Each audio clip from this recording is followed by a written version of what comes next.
시구님 반갑습니다. 안녕하세요. 말씀 훈독하겠습니다. 천성경 220페이지에 나오는 내용입니다. 하나님은 공평하십니다. 따라서 메시아는 타락한 인간을 구하기 위한 구주로 오기 때문에 어떤 인간이든지 구해주기 위해서는 공평하게 대해줍니다. 공평한 목적과 공평한 시대적 환경을 갖고 옵니다. 그러므로 메시아와 하나 되는 사람은 메시아의 제자가 될 수 있습니다. 이어서 문선매 선생 말씀 선집 307권에 나오는 내용입니다.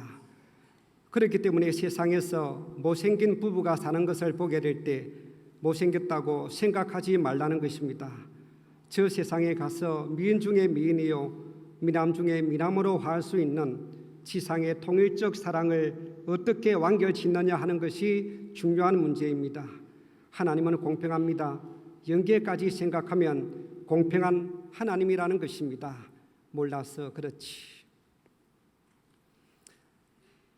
오늘 제가 드릴 설교의 제목은 오늘 성가대가 찬양한 곡의 주제처럼 공평하신 하나님입니다. 사실 오늘의 설교를 위해서 성가대에 특별히 맞춤 주문을 한 찬양곡이었습니다. 갑작스럽게 주문했는데도 불구하고 너무나 감동 있게 불러줬습니다. 우리 멋진 전심 성가대를 위해서 박수 한번 보내주십시오.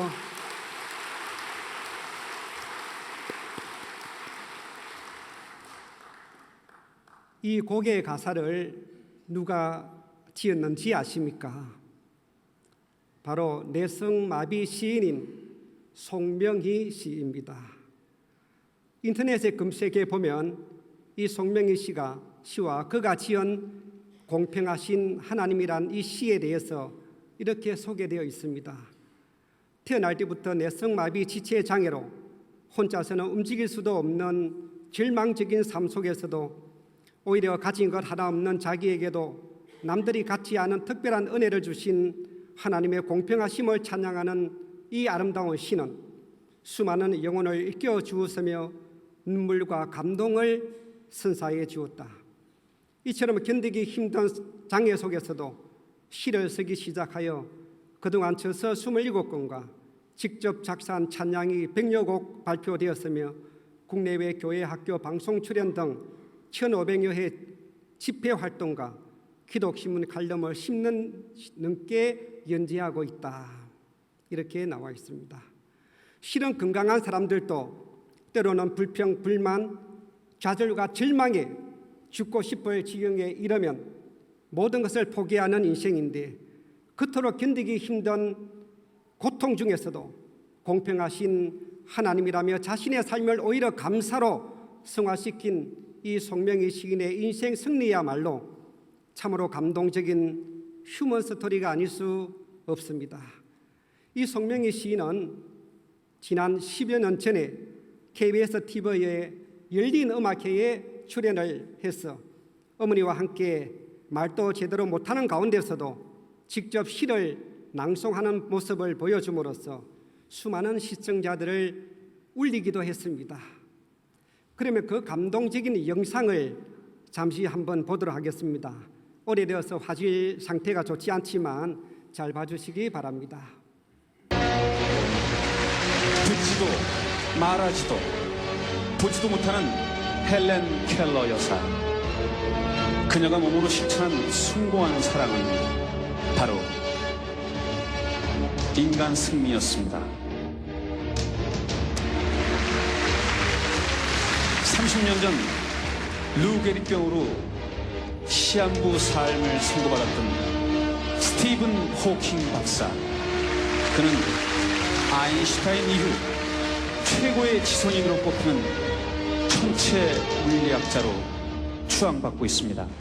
1963년 뇌성마비로 생을 시작한 시인 송명희. 그녀는 육체의 자유를 누릴 수 없지만 신앙으로 마음의 자유를 얻었습니다.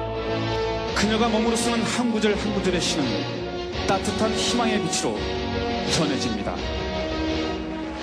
그 주인공, 그 희망의 빛 손명희 씨를 소개하겠습니다.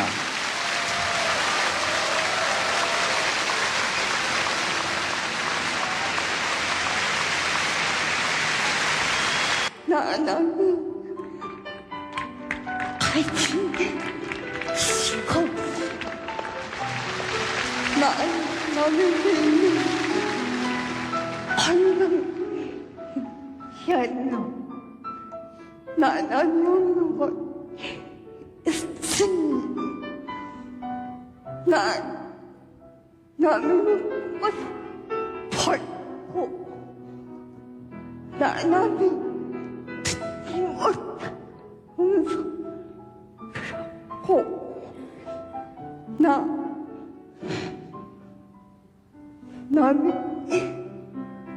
받지 못한 사랑받았고 나는 모르는 걸 깨달았네.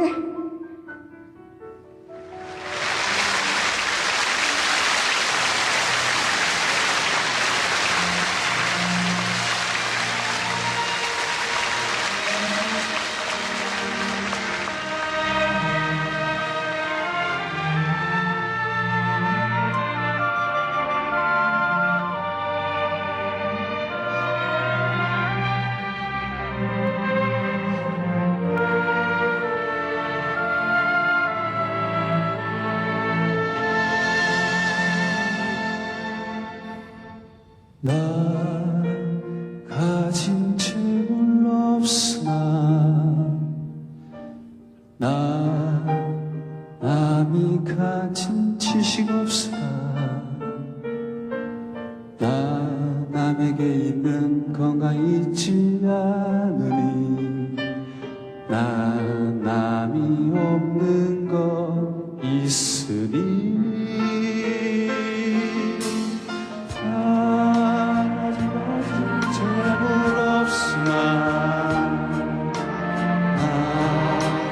가진 지식 없으나 나 남에게 있는 건강 있지 않나 나 남이 없는 것 있으니 나 남이 못 본 것을 보았고 나 남이 듣지 못한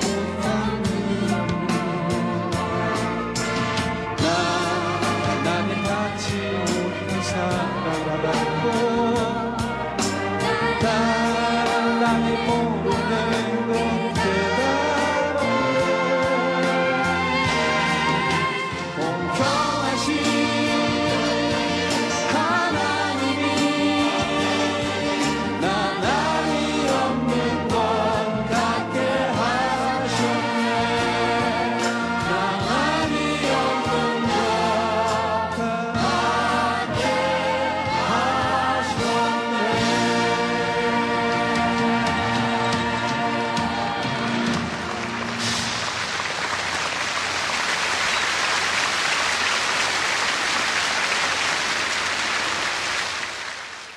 참으로 눈물 없이는 볼 수 없는 감동적인 영상입니다. 우리 송명희 씨를 위해서 다시 한번 큰 박수를 보내드릴까요? 사랑하는 우리 천복궁교회 식구 여러분, 그런데 과연 하나님은 이처럼 누구에게나 공평하신 분이실까요? 우리 식구님들은 어떻게 생각하시나요? 혹시 나에게는 불공평하신 하나님이야 이렇게 생각하신 적은 없나요? 이처럼 우리의 삶 속에서 때로는 하나님의 공평하심에 의심이 든다거나 정말 하나님이 나를 사랑하시는가 하는 회의가 들 때 우리가 과연 어떠한 마음 자세를 가져야 할까요? 여기에 대해서 저는 다음에 3가지로 말씀을 드리고자 합니다. 첫째로, 먼저 자신의 삶을 돌이켜 보시기 바랍니다. 하나님이 공평하지 않다고 느껴지는 것은 대개 자신이 공평하지 않는 길을 갈 때 더욱 그렇습니다. 정 내 허물과 죄악에 대해서는 회개하기보다 오히려 나를 벌 주시는 하나님을 원망하고 내가 드린 아주 작은 정성에 대해 더 큰 축복을 내려주시지 않는다고 불평하기도 합니다. 그러다가 결국 섭섭함이 들어가게 되고 왜 하나님은 우리를 공평하게 축복해 주시지 않느냐고 항의하기도 하는 것이죠. 구약 성경에 보면은 이스라엘 민족이 얼마나 하나님께 항의하고 불신했으면 에스겔 선지자가 이렇게 외치는 장면이 나옵니다. 에스겔 18장 25절에 보면은 너희는 이러기를 주의 길이 공평치 않다 하는도다. 이스라엘 족속아 들을지어다 내 길이 어찌 공평치 아니하냐 너희 길이 공평치 않은 것이 아니냐. 그러므로 우리가 하나님이 불공평하다고 여기게 될 때 불평 불만의 마음을 갖기 전에 먼저 자신의 삶을 돌이켜 보아야 하는 것입니다. 과연 나는 하나님이 바라보실 때 한 점 부끄럼 없는 진실된 삶을 살고 있는지, 행여나는 말씀대로 살지 못하고 오히려 비원리적인 삶을 살고 있지는 않은지 깊이 반성해 보아야 할 것입니다. 또한 참 부모님께서 그렇게 강조하셨던 참 사랑의 삶을 살기보다는 오히려 내 욕심만 채우기 위해서 남을 괴롭히거나 피해 준 적은 없었는지, 나는 값없이 용서함을 받고 크나큰 축복을 받았으면서도 남에게 용서와 사랑을 베푸는 일에는 한없이 인색하지는 않았는지 다시금 깊은 자기 성찰과 회개의 마음을 가져야 할 것입니다.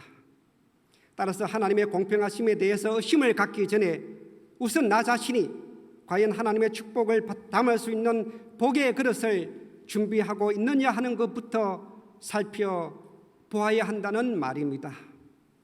둘째, 현실만 보고 판단하지 마십시오. 때로는 눈앞에 어려운 현실만 생각하면서 세상은 참으로 불공평하다고 푸념할 때도 있습니다. 그러나 어려운 현실만 보지 말아야 합니다. 왜냐하면 눈에 보이는 현실이 최종 결과는 아니기 때문입니다. 우리에게 있어서 눈앞에 펼쳐진 실패는 어쩌면 영원한 성공을 위해서 잠시 다가온 시련이요 넘어가야 할 탕감이라는 사실을 잊지 말아야 합니다. 성경 마태복음 5장 3절에서 12절을 보면 예수님의 가르침의 백미라고 일컫는 산상수훈이 나옵니다. 흔히 팔복이라고 알려져 있는 이 내용을 함께 읽어보도록 하겠습니다. 심령이 가난한 자는 복이 있나니 천국이 저희 것이며 애통하는 자는 복이 있나니 저희가 위로를 받을 것이며 온유한 자는 복이 있나니 저희가 땅을 기업으로 받을 것이며 의에 줄이고 목마른 자는 복이 있나니 저희가 배부를 것이며 긍휼히 여기는 자는 복이 있나니 저희가 긍휼히 여김을 받을 것이며 마음이 청결한 자는 복이 있나니 저희가 하나님을 볼 것이며 화평케 하는 자는 복이 있나니 저희가 하나님의 아들이라 일컬음을 받을 것이며 의를 위하여 핍박을 받은 자는 복이 있나니 천국이 저희 것입니다. 나를 인하여 너희를 욕하고 핍박하고 거짓으로 너희를 거스려 모든 악한 말을 할 때에는 너희에게 복이 있나니 기뻐하고 즐거워하라. 하늘에서 너희의 상이 큼이라. 그렇습니다. 공평하신 하나님은 이처럼 우리의 모든 지상의 삶을 훤히 아시고 하늘나라에서 거기에 대한 상을 이미 준비해 놓고 계시는 것입니다. 그러므로 처음 훈독해 드린 말씀처럼 참 부모님께서도 하나님은 공평합니다. 영계까지 생각한다면 공평한 하나님이라는 것입니다. 몰라서 그렇지 라고 분명하게 말씀해 주셨던 것입니다. 그런데 어떻게 보면 이 세상에서 우리 참 부모님보다도 더 억울하고 불공평한 삶을 사신 분이 또 어디 있겠습니까? 무엇을 잘못하셨기에 기성교단으로부터 겉으로 말할 수 없는 핍박과 조롱과 저주를 받으셔야만 했으며 6번씩이나 무고한 옥살이를 하셔야만 했고 피를 토하는 고문과 매질을 당하셔야만 했습니까? 그러기에 참 아버님의 자세전 서문에도 이렇게 말씀하고 계십니다. 돈도 명예도 탐하지 않고 오직 평화만을 이야기하며 살아왔을 뿐인데 세상은 내 이름자 앞에 수많은 별명을 덧붙이고 거부하고 돌을 던졌습니다. 내가 무엇을 말하는지 무엇을 하는 사람인지는 알아보려고도 하지 않고 그저 반대부터 했습니다 하며 답답한 마음을 토로하셨습니다. 그러나 공평하신 하나님께서는 그런 참 부모님의 희생과 고난의 노정을 통해서 참으로 상상조차 할 수 없는 기적적인 놀라운 섭리의 발전과 세계적인 선교의 기만을 우리에게 축복해 주지 않았습니까?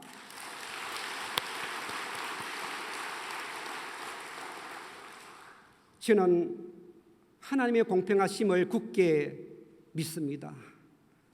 하나님은 우리 식구님들처럼 순에 빠진 삶이 결코 손해보는 삶은 아니라는 것을 반드시 증명해 주실 것입니다. 우리 식구님들처럼 바보 같은 삶이 결코 인생의 낙오자가 아니라 오히려 지혜로운 삶인 것을 분명히 보여주실 것입니다. 그러므로 우리는 눈에 보이는 현실만 보고 낙심하지 말아야 합니다. 눈앞의 어려움을 모면하기 위해 거짓말을 하거나 불법을 행하거나 위선자가 되지 말아야 할 것입니다. 늘 진실되게 사는 자는 반드시 성공하고 복받게 되어 있음을 굳게 믿으시기 바랍니다.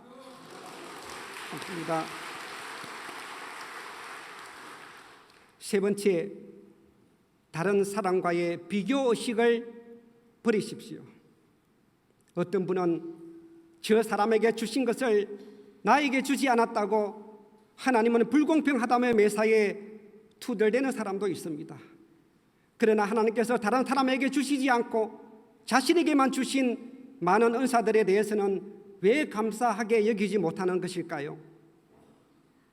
매사에 불평하는 사람들을 보면은 있는 것 중에 없는 것만 생각하고 받은 축복과 은사가 많음에도 불구하고 유독 못 받은 것만 가지고 늘 불평불만하거나 습습한 마음을 갖는 것을 봅니다.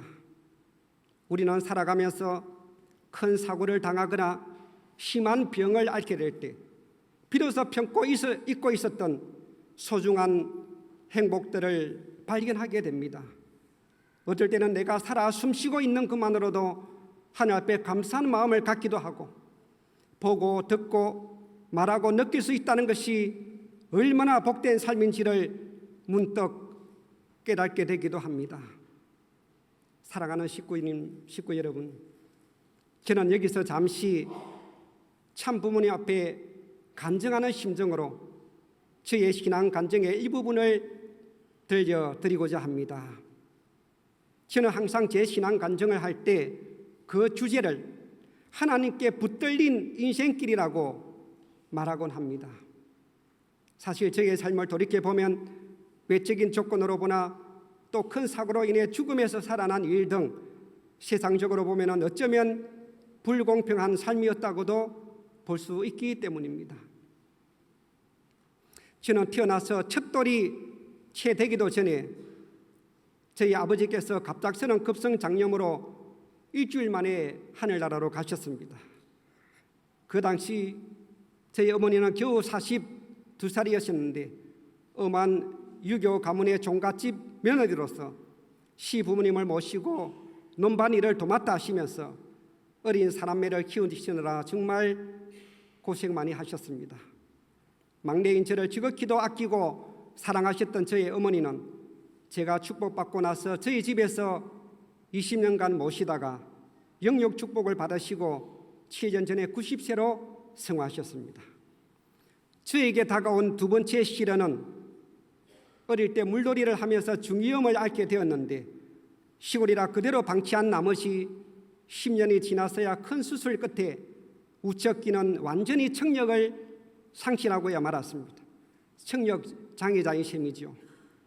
그래도 한쪽 귀로는 정상적으로 들을 수 있으니까 생활에 거의 불편함이 없었지만 20여 년을 지내오면서 이제 점점 10년 전부터는 상대방의 이야기를 듣는데 어려움을 느낀 나머지 이제는 더 이상 하늘 앞에 걸림돌이 되어서는 안 되겠다는 판단 아래 목회 사직서를 제출하려고 교구자님께 상담하러 찾아갔습니다. 근데 난데없이 벌쩍대면서 하시는 말씀이 무슨 말을 하느냐? 내가 당신의 한쪽 귀가 되어 줄 테니 들어와서 교구 부교장으로 나를 도와달라고 하시는 거예요. 세 번이나 거절하다가 원수가 안 되려면 들어오라는 말을 듣고 그러면 이제부터 보청기를 착용해서라도 새로운 각오로 목회하겠습니다. 그렇게 출발했습니다. 그리 참 부모님의 명령으로 황고향을 한 후 이제는 더 이상 목회할 일이 없겠구나 하면서 경제 복귀를 위해서 가족 모두 일본으로 건너갔습니다. 거기서 저같이 부근에 있는 조그만 회사에 다니고 있었습니다마는 그런데 어느 날 어떻게 아셨던지 갑자기 그 당시 일본 총회장님이셨던 우리 김명대 회장님이 이 자리에 앉아 계십니다마는 김명대 회장님이 저를 동정으로 부르시더니 일본에서 한국 목회자가 필요하니 당장 목회하라면서 그 자리에서 도야마 교구 부교구장으로 임명하시는 것이 아니겠습니까? 경제 복귀를 위해서 일본에 건너갔다가 이처럼 뜻하지 않게 하늘 앞에 붙들려 또다시 목회 일선에 서게 되었습니다마는 그 뒤 목회를 계속해 오면서 청력 상태가 점점 약해지고 있는 것을 느끼면서 이제 천일구 기원절이 지나면 이번에는 정말 목회를 그만두어야 될지도 모르겠다 하고 마음의 준비를 단단히 하고 있었습니다. 그런데 기원절을 앞두고 갑자기 참어머님께서 전국 목회자 원리 강의를 개최하도록 명하셨는데 처음에는 출전하지 않으려고 망설였지만 모두가 참가해야 된다는 말씀을 듣고 열심히 하다 보니까 덜컥 제가 1등을 하고야 말았습니다.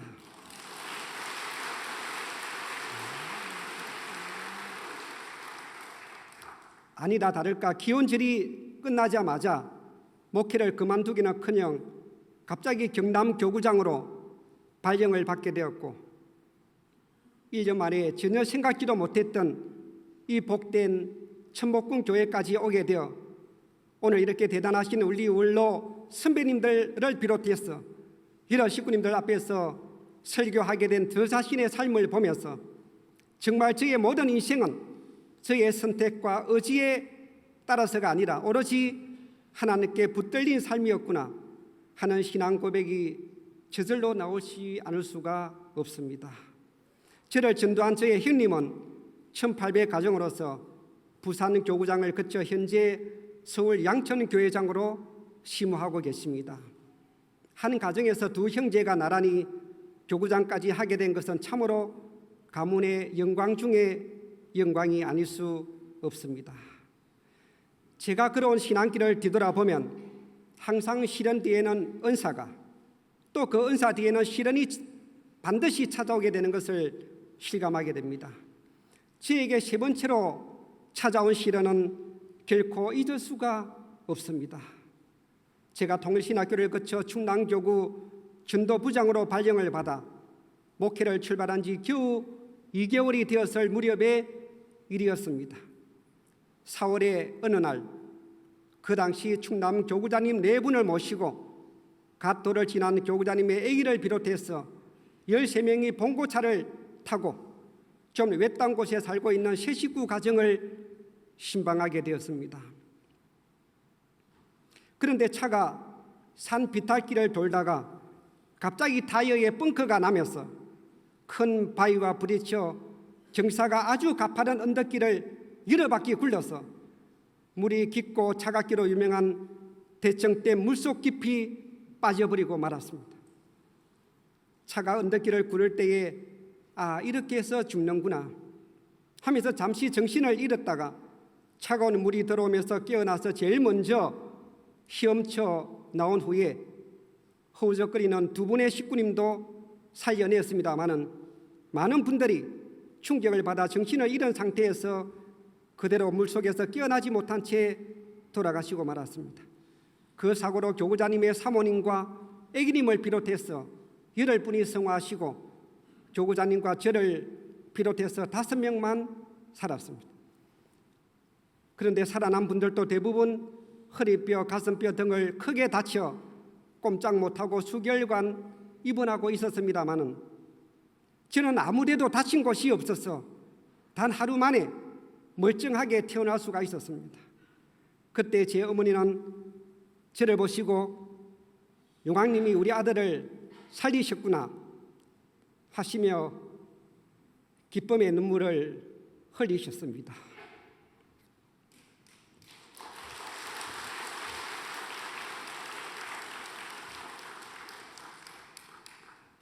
그 사고를 참부모님께서 보고받으시고 일주일 후에 거행된 2세 36가정 축복식을 위한 탕감의 제물로 갔다고 축복해 주셨습니다. 그 뒤 지금까지 저는 새로 태어난 기분으로 제2의 새로운 인생길을 살아가고 있습니다. 그로부터 정확하게 30개월이 지난 후 저는 6,500상 축복을 받게 되었고 지금의 제 집사람을 만나 이남 이녀의 자녀와 함께 행복한 삶을 이루기 위해서 열심히 노력해 가고 있습니다. 이처럼 제가 그런 삶을 돌이켜보면 오로지 하나님의 사랑으로 불행을 행복으로 시련을 축복으로 아픔과 고통을 위로와 격려로 갚아주시며 참으로 분에 넘치는 사랑을 내려주셨습니다. 참 아버님께서도 그토록 억울하고 고통스러운 삶을 놓고서도 지나고 보니 하나님의 사랑이었다고 고백하시지 않으셨습니까? 따라서 우리 모든 식구님들도 비록 현재는 힘들고 고통스럽더라도 지나고 보면 그 모두가 하나님의 사랑이신 것을 깨닫게 될 것입니다. 사실 우리가 하나님으로부터 축복받는 비결은 의외로 간단합니다. 하나님이 감동할 수밖에 없는 신앙길을 가기만 하면 됩니다. 무엇보다도 온유 겸손한 자세와 진실되고 정직한 모습, 그리고 내 이웃을 내 몸과 같이 사랑하라는 참 사랑의 마음, 초지일관된 믿음, 사심 없는 삶, 이런 사람에게 하나님은 반드시 축복해 주실 것입니다. 더 나아가 회사 일이라든가 피치 못할 사정이 없는 한 매주 예배 철저히 지키는 사람, 아무리 경제적으로 힘들더라도 11조 철저히 지키는 사람, 비록 가정과 직장과 세상 일에 쫓기며 바쁘더라도 먼저 교회 일에 앞장서고 동참하고 봉사하는 식구들을 보면은 목회자가 감동하듯이 하나님도 감동하지 않을 수가 없습니다. 결론적으로 공평하신 하나님은 내가 가만히 있는데도 복 주시는 분은 결코 아니십니다. 적당히 신앙길을 걸어가는데도 불구하고 무조건 축복 내려주시는 분은 더더욱 아니십니다. 심은 대로 거두는 법입니다. 내가 얼마만큼 뜻을 위해 쓰고 몸부림치고 정성 들이고 노력했느냐에 따라 반드시 그에 상응하는 축복을 내려주시는 절대 공평하신 하나님이심을 굳게 믿으시기 바랍니다. 감사합니다. 오늘은 훈도 가정교회 축제 예배 주일이기도 합니다. 그래서 아까 처음 순서의 청년대학부 성혜원 홈장의 보고를 들었습니다마는 그 의미를 살리고자 훈도 가정교회에 대한 내용을 잠시 덧붙이고자 합니다. 사실 우리 천북권 교회는 식구님들이 많다 보니 누가 누군지도 잘 모르고 서로 만나도 인사조차 나누지 못하는 아쉬움을 안고 있기 때문에 이러한 대형 교회가 안고 있는 결점을 보완하기 위해서는 훈도 가정교회, 즉 이 홈그룹이 반드시 활성화되어야만 합니다. 왜냐하면 서로 친교와 사랑, 치유와 회복, 심정 공유와 가족의 일을 느낄 수 있는 장소가 바로 또 하나의 작은 교회인 훈도 가정교회이기 때문입니다. 이처럼 큰 교회와 작은 교회가 대그룹과 소그룹이 서로 긴밀한 유기적 관계를 잘 맺어 나가게 될 때 우리 천북권 교회는 그야말로 가장 모델적 교회로 부흥 발전해 나가게 될 것입니다. 그러기 위해서는 우리 식구님 한 분 한 분의 적극적인 동참이 무엇보다도 중요합니다. 식구님들이 많다 보니까 내가 아니더라도 누군가가 하겠지, 내 하나쯤은 빠져도 되겠지, 다른 사람이 누군가가 가겠지, 모두가 이런 마음을 갖게 된다면 결국은 되는 일이 하나도 없게 될 것입니다. 오히려 내가 아니면 안 돼, 내가 먼저 앞장서야지, 이런 마음 자세를 갖게 될 때 정말 하나님이 역사하시고 기뻐하시지 않겠습니까?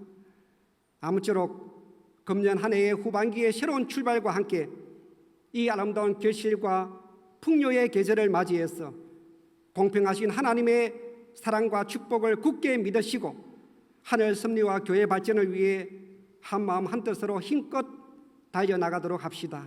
끝으로 공평하신 사랑으로 우리를 축복해 주시는 하늘 부모님과 천지인 참 부모님께 늘 감사하는 삶을 통하여 하늘의 큰 상을 준비해 나가는 우리 모든 천북권 교회 식구님들이 되시기를 진심으로 축원드립니다.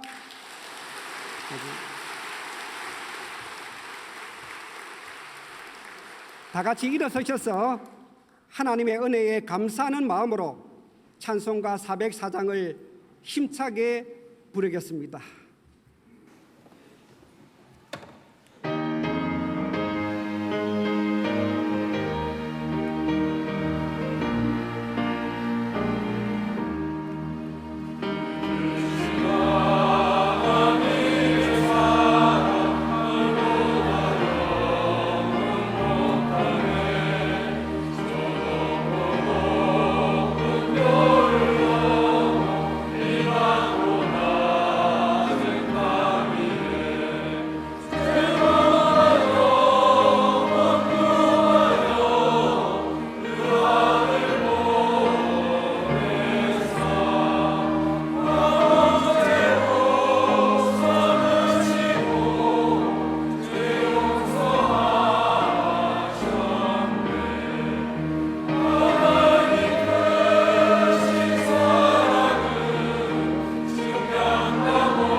사랑하시는 하늘 부모님, 존귀하신 천지인 참 부모님, 오늘 이 거룩한 주일의 한 날을 맞이해서 이 천북공 재단에 찾아온 당신의 사랑하는 아들과 딸들을 기억해 주시옵고, 이 예배를 통하여 저희들의 갈급한 심령 위에 크고 놀라우신 은혜와 사랑을 가득 채워 주심을 진심으로 감사드리옵니다.